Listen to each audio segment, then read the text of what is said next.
감격에 감사의 마음을 모아 뜨거운 박수로 우리 하나님께 영광을 올려드립니다. 우리가 2025년 새해 우리 모든 동성애 식구들, 여러분이 섬기는 가정과 일터마다 우리 하나님의 크신 은혜가 풍성하기를 주의 이름으로 축원합니다.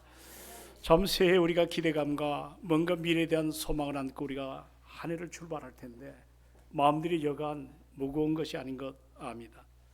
특히 우리 그리스도인들이 오늘 이 땅을 정말 선한 영향력을 행사하고 복음을 위해서 가치 있는 삶을 살아가야 될 텐데 주변에 요즘 늘 우리에게 보여지는 것이 어떻게 보면 여러 가지로 혼란스러운 그 일 자체로 우리의 마음이 매우 무겁습니다. 이러할 때 먼저 우리가 좀 차분한 마음을 갖고 오늘 첫 주일 하나님 앞에 예배를 드리는데 우리 주제가 주의 기쁨이 뭐예요? 우리의 힘이라는 것. 여러분, 우리가 기독교 역사에 전해오는 그 이야기 가운데 이런 말이 있습니다. 의인은 참회록을 쓰고 악인은 자서전을 쓴다. 의인은 하나님을 경외하며 살아가면서 자신을 성찰하기 때문에 자기 자신의 부족함을 깨닫습니다. 그리고 그런 고백 속에 살아갑니다. 그래서 인생을 마무리 지을 때 참회록을 쓴다는 것입니다. 그러나 악인은 하나님을 경외하지 않기 때문에 자신을 바라보고 자신을 성찰하는 그것보다는 남보다 나은 자신의 업적을 생각하며 그리고 자부심을 가지고 삽니다. 그래서 인생을 마무리하면서 자서전을 쓴다는 것입니다. 여러분, 실제로 우리 기독교 역사에는 하나님을 경외하고 살았던 사람들이 썼던 이 참회록이 여러 전해오고 있습니다. 가장 대표적인 것이 우리 장로님들이 어거스틴이 썼던 참회록을 우리가 함께 스타디를 했습니다. 이 어거스틴의 참회록이라는 책자가 있습니다.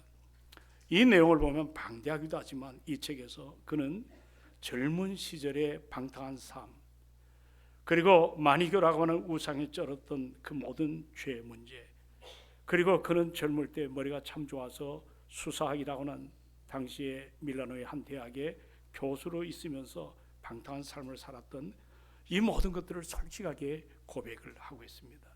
웬만하면 다 감추고 싶은데 다 고백합니다. 사실 여러분, 어거스틴은 아우구스티누스라고도 하죠. 위대한 업적을 남긴 사람이에요. 아마 바울 이후로 흐드러진 신학 체계를 바로 세운 그러한 분이기도 합니다. 또 여러 방면으로 한 사람의 그 영향력이 시대에 엄청난 소망을 주었던 사람 사실입니다. 그런 빛나는 업적을 보면 얼마든지 자서전을 쓰고도 남을 사람 아니겠어요? 그러나 그는 자서전을 쓰지 않았어요. 참회록을 썼어요. 왜 참회록을 썼을까요? 어거스틴은 하나님을 진정으로 사랑하고 하나님의 시선을 갖고 살았던 믿음의 사람이었어요. 그래서 남다르게 하나님의 시선으로 자신을 볼 수가 있었습니다. 부끄러운 자신의 죄, 그리고 허물, 그리고 실수, 이것이 그대로 있는 대로 볼 수가 있었습니다.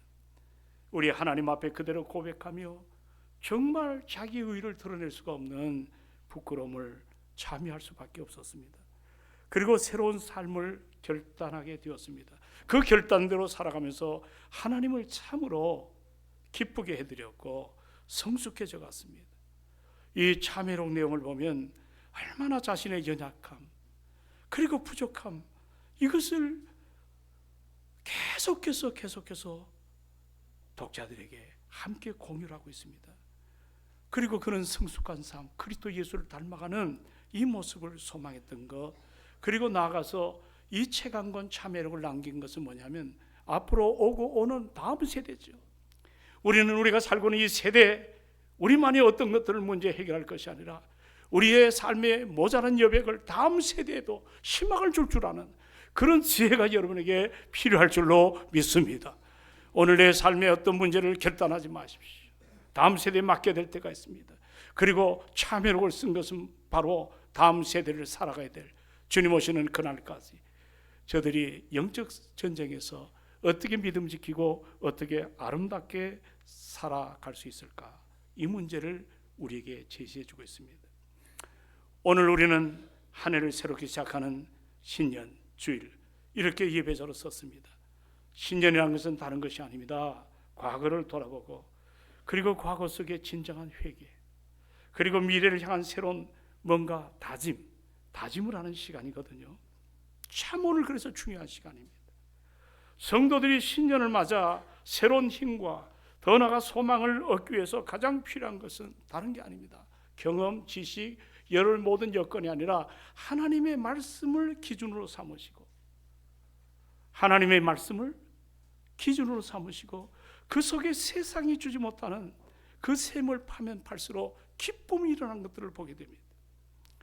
올해 우리 교회 표어가 느헤미야 10장 8장 10절 하반절에 자, 주님의 기쁨이 우리의 힘이다.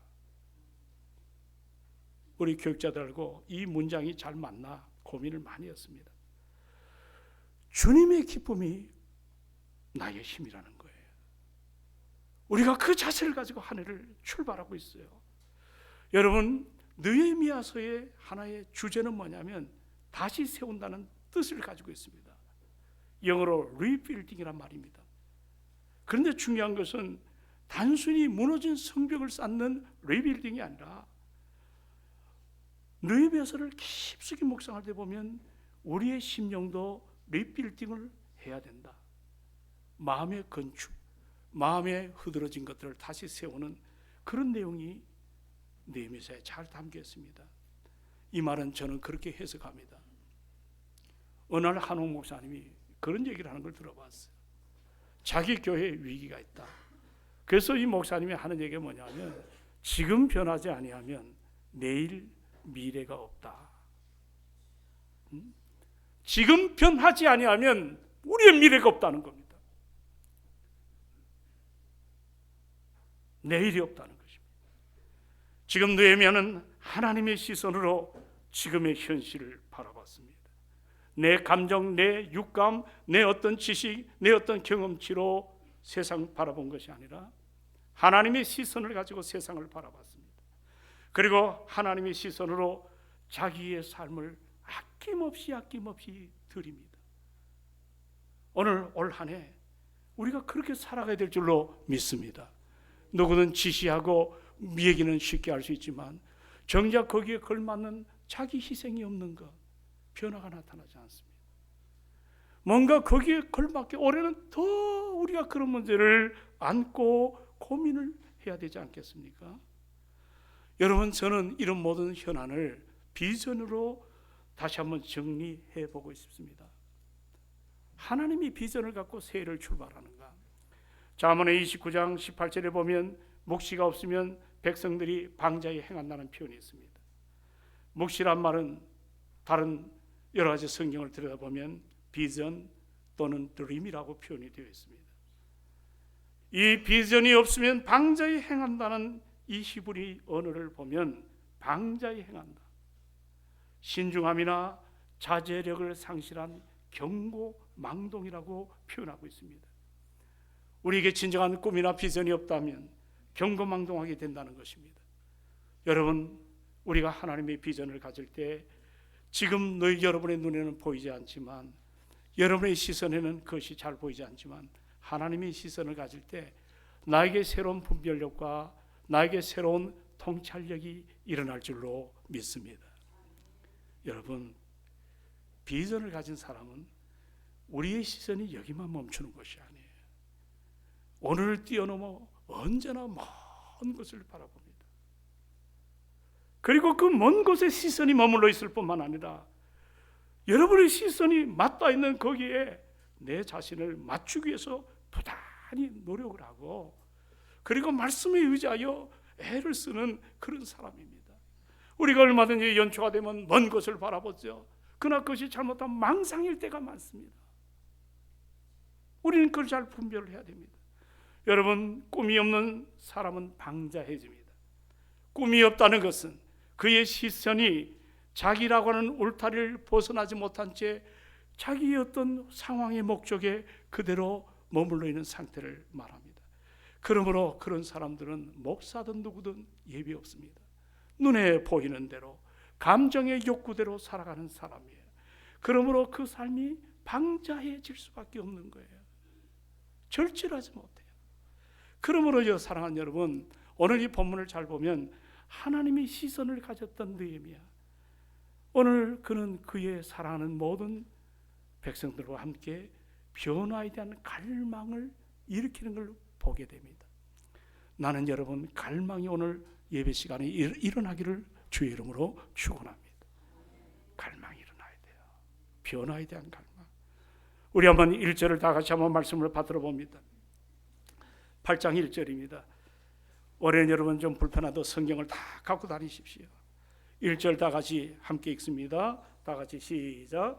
이스라엘 자손이 자기들의 성읍에 거주하였더니 일곱째 달에 이르러 모든 백성이 일제히 수문 앞 광장에 모여 학사 에스라에게 여호와께서 이스라엘에게 명령하신 모세 율법책을 가져오기를 청하며. 아멘. 지금 여러분 수문 앞 광장에 모인 수많은 백성들이 오늘 본문을 보면 도대체 무엇을 하고 있죠? 조금 상황적 배경을 말씀드립니다. 사실 이분들은 천신만고 끝에 그토록 소원하던 무너진 성벽을 52일 만에 재건하는 쾌거를 이루었던 사람이거든요. 그동안 조국 이스라엘 돌아보니까 엉망이에요. 그 무너진 성벽을 통해 가지고 외세들이 얼마나 들어와서 먼저 거주하던 유대인들을 괴롭혔는지. 그래서 그들이 가장 먼저 했던 일 중에 하나가 성벽을 재건하는 일인데, 자그마치 오랜 세월 방치했던 그 성벽이 불과 52일 만에 만들어졌어요. 여러분, 하나님의 역사는 지금도 있습니다. 안 된다 하는 것이 아니라 하나님의 역사는 지금도 여러분을 통해서 일하시기를 원하시고, 믿음을 가진 사람을 통해 일하시기를 원하시고, 비전을 가진 사람을 통해 일하시기를 원하심을 믿으시기 바랍니다. 52일 만에, 이거는 엄청난 쾌거예요. 그동안 폐허가 되어버린 방치가 되었죠. 성벽을 쌓으려 갈 때 여러분 그 당시에 도비야, 산빌라, 빌다 같은 여러 가지 음모꾼들이 등장해서 느헤미야와 그에 함께하는 사람들에게 여러 가지 일을 못하게 방해하는 그런 악조건 속에서도 동이 틀 때부터 별이 뜰 때까지 일을 했습니다. 그리고 백성의 절반은 손에 창을 들고 일했습니다. 이런 고생을 해서 다시 재건된 성벽 앞에 이게 완성되니까 서로 얼싸 부둥켜 안고 정말 얼마나 기쁨이 일어날 수밖에 없잖아요. 그런데 성경을 잘 보면 서로 얼싸 안고 눈물이라도 흘리며 기뻐해야 되지 않나요? 그런데 이들은 기뻐하지 않았어요. 왜냐하면 아무리 견고한 성벽을 쌓았다 할지라도 성벽이 자신들의 안전을 지켜주지 못한다는 것을 깨달았기 때문입니다. 지금 이보다 백성들이 자기가 여기까지 온 모든 일이 자기의 힘이 아니라 하나님의 은혜로 이루어졌다는 사실을 성벽을 50일 만에 완공될 때 그들은 깨닫게 됐단 말입니다. 그리고 그 성벽을 수축하는 과정 가운데 절실하게 절감하고 느끼는 사실이 하나 있었어요. 그것은 다른 게 아니에요. 하나님과의 관계. 자, 따라합시다. 하나님과의 관계. 이 하나님과의 관계를 회복하는 것이 자신들의 생명과 안전한 그 모든 걸 보장하는 일임을 그들은 철저하게 깨닫게 됩니다. 너나 나나 할 것 없이 영적 부흥에 대한 목마름이 일어나기 시작을 했습니다. 백성들은 지금 학사 겸 제사장이죠. 에스라 선생을 초대합니다. 에스라 목사님을 모시고 영적 대각성 부흥 이 성회를 이 수문학 광장에서 열게 되었습니다. 자, 우리 한번 3절을 다 같이 한번 읽어보도록 합니다. 자, 3절에 다 같이 시작. 수문학 광장에서 새벽부터 정오까지 남자나 여자나 알아들을 만한 모든 사람 앞에서 읽음에 뭇백성이 그 율법책을 귀에 기울였는데. 자, 당시 바벨론에서 돌아온 유대 백성들은 적어도 3만 명에서 5만 명 정도로 추산되는데, 이 수문학 광장 누가 여기 모이라고 소집장이 있었던 건 아닙니다. 자발적으로 모든 백성이 모였습니다. 남녀노소 할 것 없이 말귀를 알아들을 수 있는 사람이 다 모였습니다. 그리고 5절에 보시면 학사 에스라가 모든 백성을 서가지고 저희 목전에 책을 폈어요. 책을 펼 때 자 반응이 5절에 뭐라 그랬죠? 모든 백성이 다 어떻게 했다? 일어섰다고 표현합니다. 하나님의 말씀을 펼 때 이스라엘 백성들이 졸지 않았습니다. 다른 것 생각하지 않았습니다. 여러 가지 자신의 문제 앞에 골몰하지 않았습니다. 그들은 에스라 선생님이 책을 펼 때 다 같이 일어났습니다. 왜 그럴까요? 경외하는 마음으로 일어서서, 그것도 여러분 새벽부터 오전까지 정오, 대략 제가 따져보니까 6시간 이상을 서서 말씀을 들었어요. 앉아서 혹은 누워서 들어도 6시간 힘이 들어요, 안 들어요? 요즘에 여러분 예배 시간이 좀 짧았으면 좋겠다. 독일의 어느 교회가, 우리 교회는 설교가 딱 5분입니다. 어느 날 그 교회가 사라져 버렸습니다. 새벽부터 정오까지 6시간 동안 일어서 가지고 하나님의 말씀을 경청했습니다. 목마름이죠, 갈증이죠. 여러분 느헤미야 이 8장 18절에 보면 누가 한번 볼까요? 8장 18절에 어떻게 나와 있나요? 그들이 말씀을 들었던 시간이 나옵니다. 자, 18절 누가 한번 이야기를 해보십시오. 자, 그럼 다 같이 읽습니다. 18절 시작. 에스라는 첫날부터 끝날까지 날마다 하나님의 말씀을 낭독하고 무리가 이레 동안 절기를 지키고 8째 날의 규례를 따라 성회를 열었다. 우리말로 좀 쉽게 표현하면 어떻습니까? 여러분, 무려 그들은 일주일 동안 말씀을 들었어요.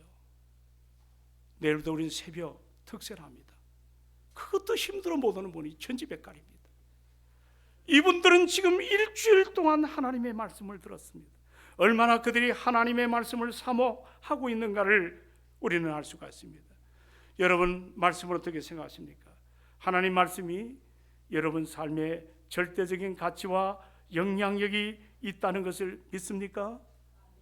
아니면 교양이나 마음의 안정을 위한 그런 교양 정도로 생각하며 그렇게 말씀을 생각하는 분이 계십니까? 강의 정도로 생각하는 분이 계십니까? 여러분의 진정한 인생 기준으로 삼아야 될 것입니다. 하나님 말씀은 삶의 진정한 변화를 이루기를 원한다면, 여러분의 가정이 새롭게 회복되기를 원하신다면, 지금 이 민족이 다시 한번 새로운 도약을 일으키기를 원한다면, 우리 먼저 성도들부터 말씀에 대한 태도가 달라져야 될 줄로 믿습니다. 이제는 태도가 달라져야 됩니다. 우리 인생을 새롭게 할 생명의 말씀이다.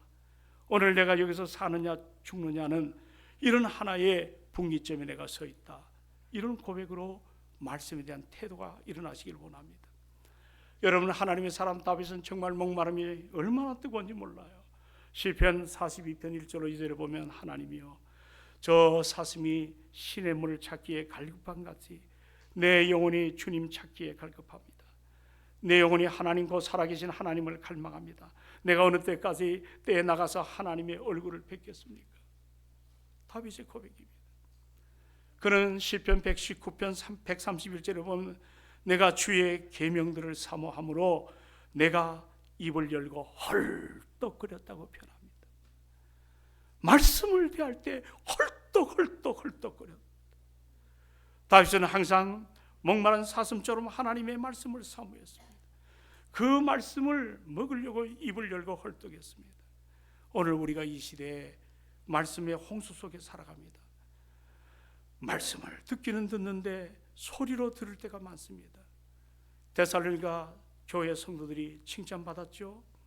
환난과 핍박 가운데도 믿음의 역사, 사랑의 수고, 소망의 인내, 이것이 자기들 지역뿐만 아니라 저 멀리 아가야까지 그 소문이 들렸어요. 그럴 때 바울이 데살로니가 전서 2장 13절에 그들을 뭐라고 얘기하냐면 너희가 우리에게 들은 바 하나님의 말씀을 받을 때 사람의 말로 받지 아니하고 누구의 말로 받지 아니하고 사람의 말로 받지 아니하고 하나님의 말씀으로 받음이니 진실로 그러하도다. 이 말씀이 또한 너희 믿는 자 가운데 역사하느니라. 이 자세가 고난의 파도가 넘쳐와도 흔들리지 않는 삶을 살아갈 수가 있었습니다. 오늘 다시 한번 이들이 말씀을 대하는 태도가 어떤지 아세요? 말씀이 선포될 때 그들은 아멘, 아멘으로 응답을 했어요. 6절입니다. 함께 말씀을 받으십니다. 자, 다 같이 6절. 자, 8장 6절 시작.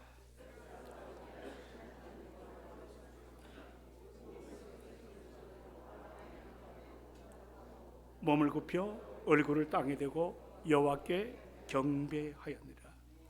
여러분, 하나님의 말씀이 선포될 때 이것이 내게 주시는 말씀으로 확실히 믿어지면 아멘으로 영광을 올려드리시기를 주님의 이름으로 축원합니다.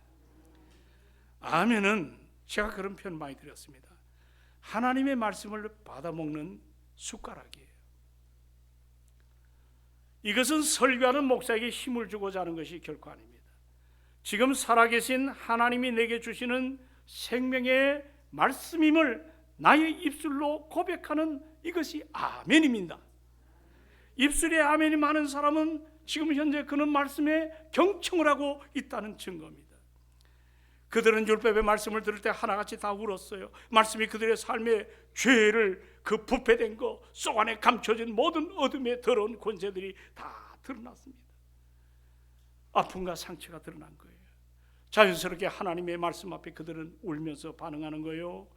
얼마나 백성이 말씀 앞에 3만 내지 5만이 흐느껴 울었던지 말씀을 선포하는 분들이 말합니다. 9절에 오늘은 너희 하나님 여호와의 성일이니 슬퍼하지 말고 울지 말라고 표현합니다. 진리의 말씀이 선포될 때 마음이 감동되어 눈물로 반응하는 건 참 아름다운 일이죠. 여러분 보세요. 똑같은 말씀을 듣고도 어떤 분은 감격하고 눈물을 흘리는 분들이 계세요. 그러나 마음의 은혜를 받지 못하면 여전히 마음이 강박해가지고 말씀이 길가밭처럼 툭툭 튕겨져 나가버립니다. 여러분, 베드로가 설교를 했습니다. 바리새인과 유대인들은 설교한 베드로를 옥에다 가둬놓습니다. 죽이려고 했습니다. 그러나 저작거리에서 베드로가 설교한 편에 수많은 사람이 3,000명, 5,000명이 어찌할까 하고 회개하지 않았습니까?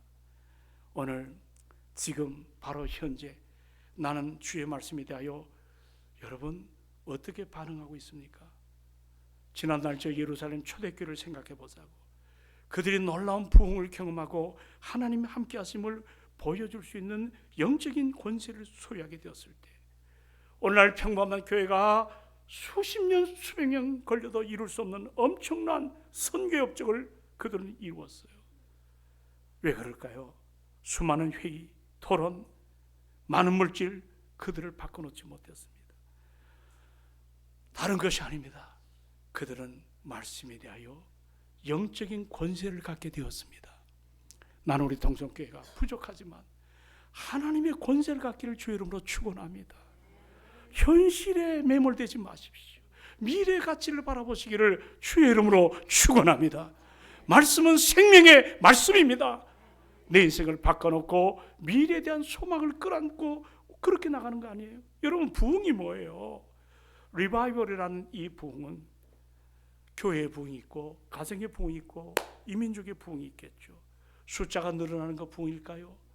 예산이 많아지는 게 부흥일까요? 천만의 말씀이에요.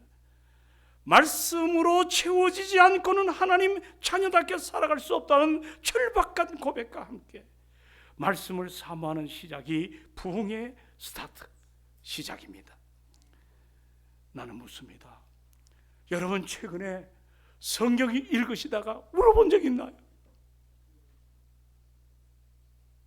정말 무릎을 꿇고 울어본 적 있나요?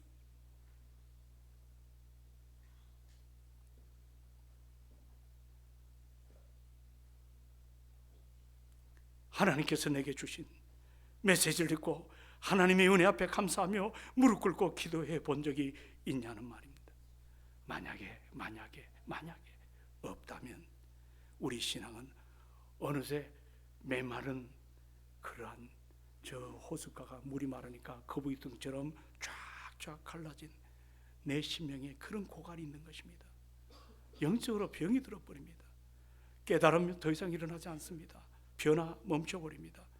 이제는 정말 텅 빈 그런 영혼, 그래서 허수아비처럼 그냥 저 벼에 그저 참새 새끼나 쫓아다니는 영혼이 없어요. 그런 모습으로 맥없이 바람 불면 흔들리는 여러분, 오늘 그것이 나의 모습은 아닌지 한번 돌아보십시오. 울어야 됩니다. 하나님은 이 눈물을 받으십니다.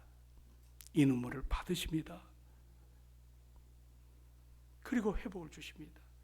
오늘 10절 하반절에 보니까 이 모든 광경 가운데 진정한 힘을 소개합니다. 나는 우리 모든 동생 식구들이 하나님이 주시는 힘, 이 힘을 누리기를 주의 이름으로 축원합니다. 그것이 바로 여호와를 기뻐하는 거예요. 자, 10절 하반절에 보니까 이날은 주의 성일입니다. 여러분이요 근심하지 마십시오. 여호와를 기뻐하는 것이 여러분들의 힘입니다. 오늘 지금 이 세상은 힘의 논리로 움직이지 않아요. 우린 지금 다수의 힘이 얼마나 강한지 정말 똑똑히 실감하는 시대에 살아갑니다. 모든 것이 다 바뀌어져 버리는 거예요. 어찌 그뿐입니까?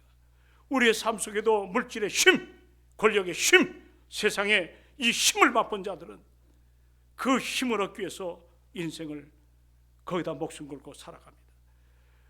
그러나 여러분, 이 힘은 영원하지 않습니다. 우리 옛말에 권불 10년이란 말 아십니까? 권세는 10년을 넘기지 못합니다. 아무리 커다란 권력, 권세 오래 지속되는 것 아닙니다. 언젠가 일장춘몽처럼 다 사라집니다. 그렇다면 우리 성도의 힘은 어디서부터 나오죠? 우리 한번 따라합시다. 여호와를 기뻐하는 것, 하나님을 기뻐하는 것. 자, 하나님을 기뻐하는 게 뭘까요? 그분은 나에게 구원의 축복을 주셨습니다. 허물과 죄로 죽었던 나를 다시 살리셨어요. 바울은 이걸 깨달을 때 펄쩍 뛰면서 기뻐했다고. 그리고 왜 우리가 하나님을 기뻐해야 될까요? 구원 이후에 내 인생을 내가 주장하는 것이 아니라 바로 우리 주님이 책임져 주시기 때문입니다. 이 기쁨은 근본적으로 하나님을 만남이 있습니다. 여호와를 만나는 것이 너희의 힘이다. 이 말씀이 바로 그 말씀이에요. 비록 지금 여러분 어려움이 있어요. 삶의 고통이 있어요. 그러나 우리 안에는 하나님이 함께 하십니다.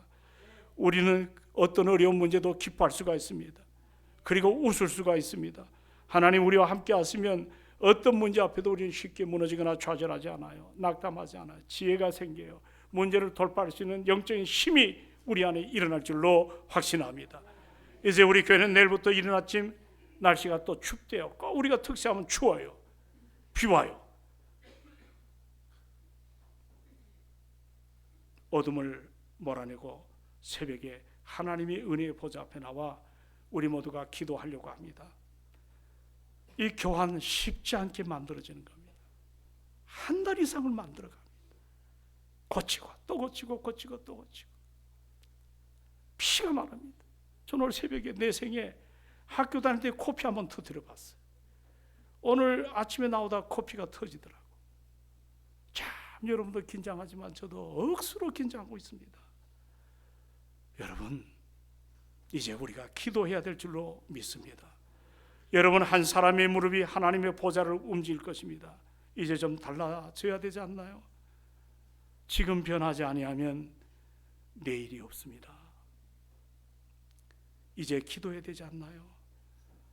저는 저 시청이나 여의도나 저 용산에 보면 밤새도록 저렇게 추운데도 찬반이 나눠져서 목숨 걸고 하는 저분들을 보시면서 야, 밤을 새고 자기 주장 논리를 펼쳐나가는데 우리는 뭘까?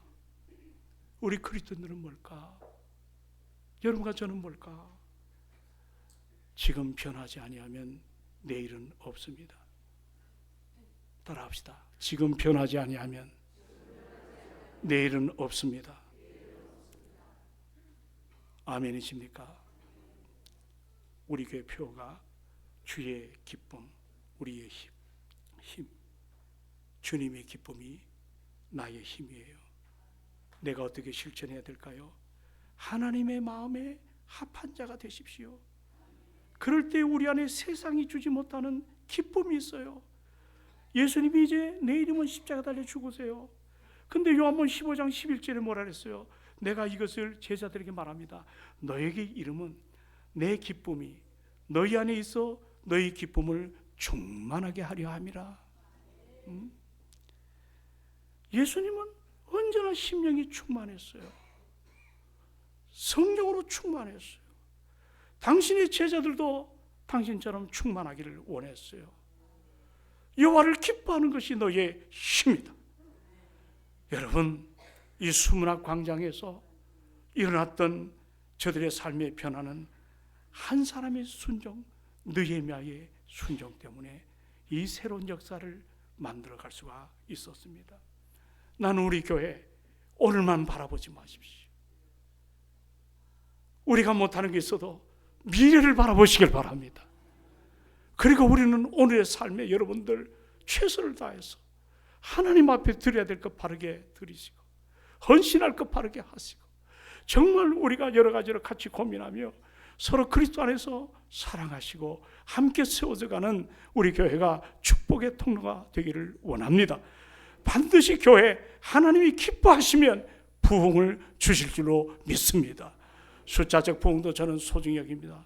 그러나 여러분이 정말 자세가 달라지는 마음으로 주의 기쁨이 되기를 주의 이름으로 축원드립니다. 오늘 모인 여러분은 부흥의 씨앗둥입니다. 씨앗입니다. 기도하십시다. 아버지 하나님, 은혜와 사랑을 감사합니다. 이 자리에 함께 모였습니다. 우리 안에 하나님을 기뻐하는 것이 우리의 힘이라는 말씀을 함께 나누었습니다.